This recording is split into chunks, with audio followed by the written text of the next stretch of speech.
Hey everybody, I get asked, how do you make your seeds? What do you do for a reversal? What do the plants look like? Well, today I'm walking you through that process. All right, so I like to do donor plant and then receiver plants. I don't reverse it all on one. And actually, so these are actually the clones from Mexico that were in my last grow journal. Some new genetics that I was testing, and I'm running them again, make sure they look good. So let me actually just pull these out of here right now, take those out, and then we can focus on what we've got. So as I said, here in the middle, I have my donor. And if you notice, the donor so far is bigger than the other plants in here. And I want my donor plant to be a little bit older because it's going to have more growth on it. That is the plant that I am going to be reversing. It is the Westport grape juice, and it's going to pollinate all of these in the square containers. And yes, they are the AutoPot system, but I still need to get in there, run my lines, and install the aqua valves. Makes watering much easier for this process, and I'm just getting this set up again. I transferred them out of 1 gallons the other day, got them in here, and I'm training them out. So here is a Westport grape juice. So this is going to make the Westport Posse. That's a Westport grape juice. That's a Westport grape juice.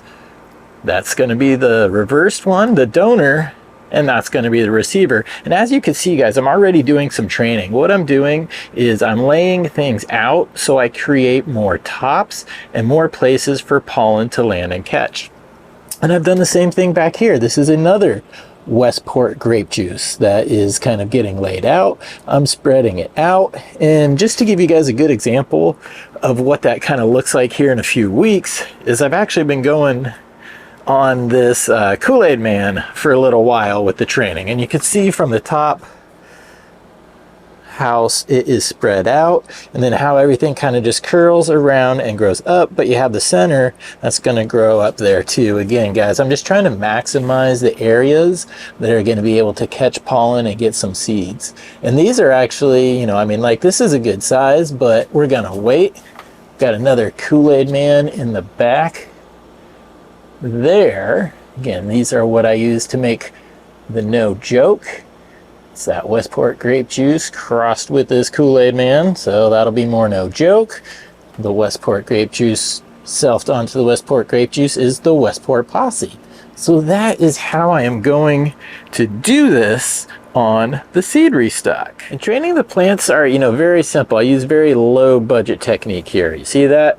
We got a binder clip and a twist tie, and it holds down the branch there. So that really, guys, I just do that, here, I do that here, really controls things and helps me keep it down. And then once you've actually grown it in this shape for, a few weeks, it kind of just naturally adopts it. And once I hit flower, I can remove those. And when you're using the tie downs to kind of control the branch growing that way, you can always count wherever it is. Anything after that is going to grow up towards the light because it's phototropic. So you can actually use that to your advantage. Like you may be pulling, maybe pulling that branch a little bit lower, knowing that it's going to come and grow up because you've given it, a whole bunch of room at the top, versus something like on this side where, I've tied it down right at the end, and that's going to stay even again with all of this, because this, I just did this a day ago, but it's already kind of starting to curl back up. So that's just called being phototropic. It wants to grow towards the light, and all cannabis plants will do that. I'm going to install the lines for the aqua pots, get those things running. I'm actually going to up pot these 2 plants from Mexico, put them in another tent. But yeah, guys, we'll check back in another week and we'll see how the shapes are looking. Quick update here on the receiver plants. These are the ones I'm going to be making more beans with next round. We've got our Kool-Aid Mans over here. These crossed with the Westport grape juice is the No Joke. So we've got this, nice and laid out here. Those center small smaller branches are now coming up towards the middle, but there's going to be a lot of receivership here for the pollen later. And then we've got the one in the back too, which is kind of nice and laid out. Those ones in the very back, I could probably lay those down, bring them a little bit more even for the canopy. These ones tend to be a lot taller than the Westport grape juices, so these I do have, you know, a bit of training going on as well, tying things down, trying to just get a level canopy, trying to get things to bush out, because I want a whole bunch of receiver sites to make more Westport Posse. That is the Westport grape juice self onto itself. So yeah, guys, this is how the receivers are looking now. It's about time to flip my donor plant. Just need to order my Toad Venom and get that spray going. And just a little update here in the receiver and donor tent. I have now turned the AutoPot system on, so self-watering is engaged for the 4 around the perimeter. Those are the donors. Mrs. Mr. In the center, that's the female that I'm going to be reversing.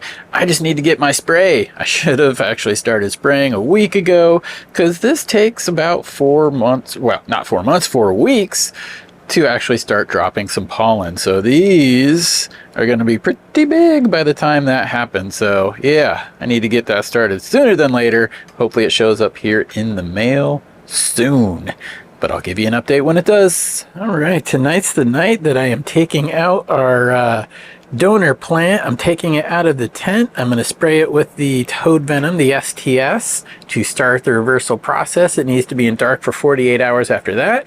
And the rest of these I still want to keep on their veg cycle, because that one, the donor in the middle, is going to need to be flowering for a couple of weeks before it starts forming at balls.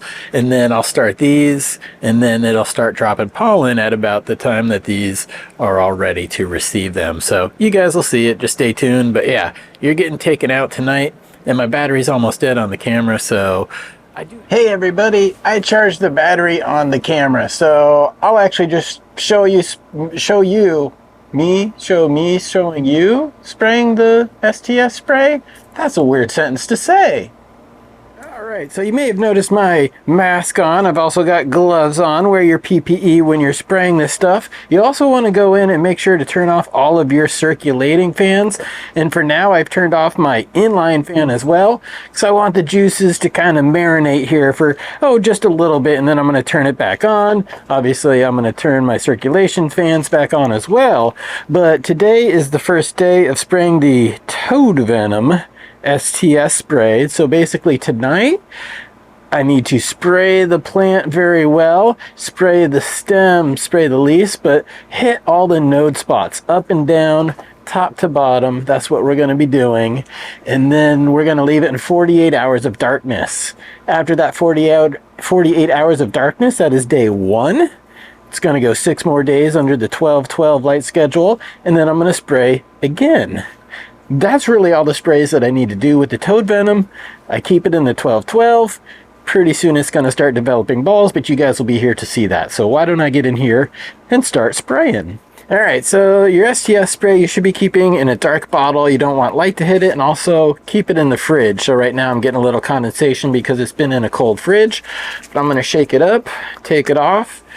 I'm just gonna start spraying. We'll start here at the very top of this branch. Now I like to actually start when I'm spraying. I like to spray downwards instead of up, because spray downwards is going to hit the other stuff in here. And I also like to spray from this side. You could turn the plant around, but if you continually spray from the front, all of your overspray goes into the plant in the back. So you're making the most effective use out of the spray that you have. So I'm just going to go down here.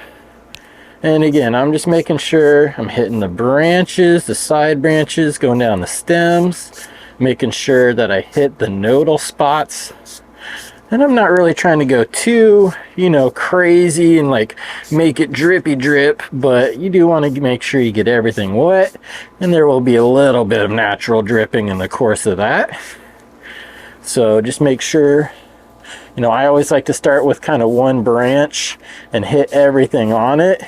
And then I move to the next branch. That way I can make sure that I'm getting nice coverage all over the entire thing. So, yep. Just keep on spraying. got that part, so I'm gonna spin it here and start spraying some more. And just a couple more quick sprays to the very top terminal colas here. Again, that's where we hope the most balls drop from. But yeah, there we go. That is good. Round one of spraying done. Now it's lights off, 48 hours of darkness. Checking in on the 4x4 today. Guys, I mean, that's not looking that great.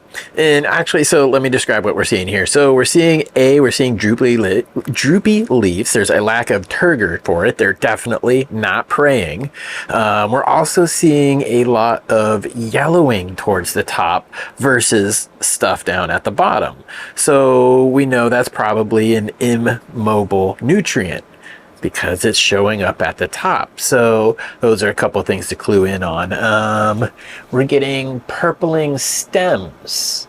You can see here, you can also see over here, where in the last video, obviously we weren't seeing these things. And you know, I have just turned on the AutoPot system, probably a week ago. It's been through a few refills. I've turned it off for a few days, turned it back on, because one thing that I always contend, or you know, always say about the AutoPot system is if you're using heavy living organic natural soil, it can become waterlogged pretty easily. So you have to turn off the system and get a dry back. And what I'm seeing right now, it just looks like classic overwatering symptoms to me. Again, guys, everything I just described, all symptoms of overwatering. So we're gonna actually check it. I've never thought to do this before because now I have the equipment. We've got our trusty tensiometer here from Bluemont, and I just installed it, so we're not going to be able to get a accurate number. But what that's going to do is that's going to tell us the soil tension, basically how dry or how wet that soil is. So now I'm going to have a number, and my guess is it's going to be very low. So we're going to turn off the system, let it dry back, but we'll see. So update here in a second. We'll find what that number is actually reading after about an hour or so, because again, I just put it in the soil when I opened the tent and saw all this. It's actually been a couple hours since I put this meter in here. Let's clear some leaves out of the way, get this out of here. You know what? Oh, meter's getting defoliated. Okay, so what are we at right now? What are we saying? 28. Gee frickin' whiz, guys. 28 is absolutely soaked. That means there's not a whole bunch of air in the soil, and it absolutely needs to dry out. So that's what we're doing. I turned off the AutoPot system. We got to let these things dry back and then let them recover.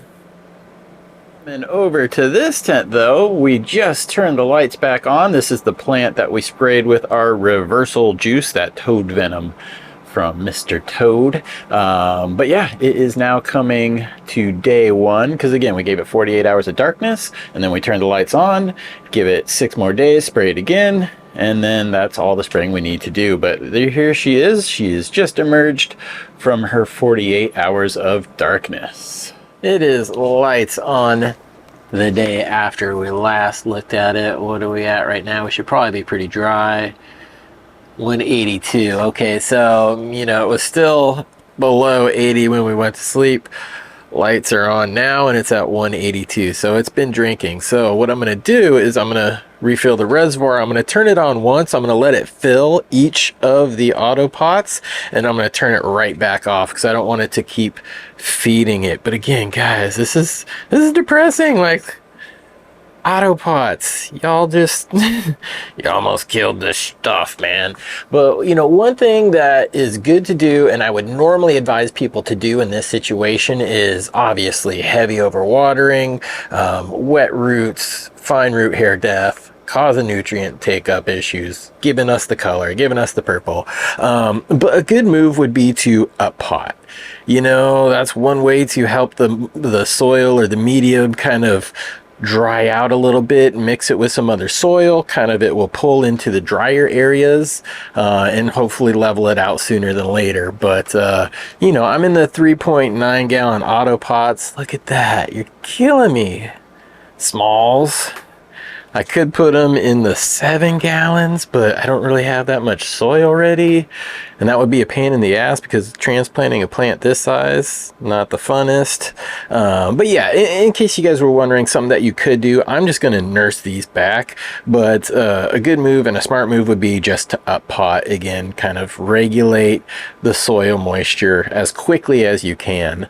But again, they are past the point of thirsty now. I'm going to turn this on, fill it up, turn it back off, let them drink, and I'm going to keep monitoring it just as if I were hand watering it, but we're doing it from the bottom. So that's the game plan, guys. And checking in on my reverse plant here, I need to raise the light a little bit, but it is 5 days since the first spray, 5 days since it has gone into the 12-12 cycle, and I'm not, you know, seeing any sex organs, whether that be male or female yet at this point. Really, I expect, you know, another week on that. Another day or two, it will get its second spray again. 7 days after you finish the first one, you spray it again with that Toad Venom, and that's always been enough to reverse it for me. So I'll keep you up to date with the reversal project. And yeah, just another one of the no jokes in here. That was in the 2x4 before the other plants got moved out to make way for this, so it could be in 12-12 ahead of the receiver plants, which are still on their veg cycle.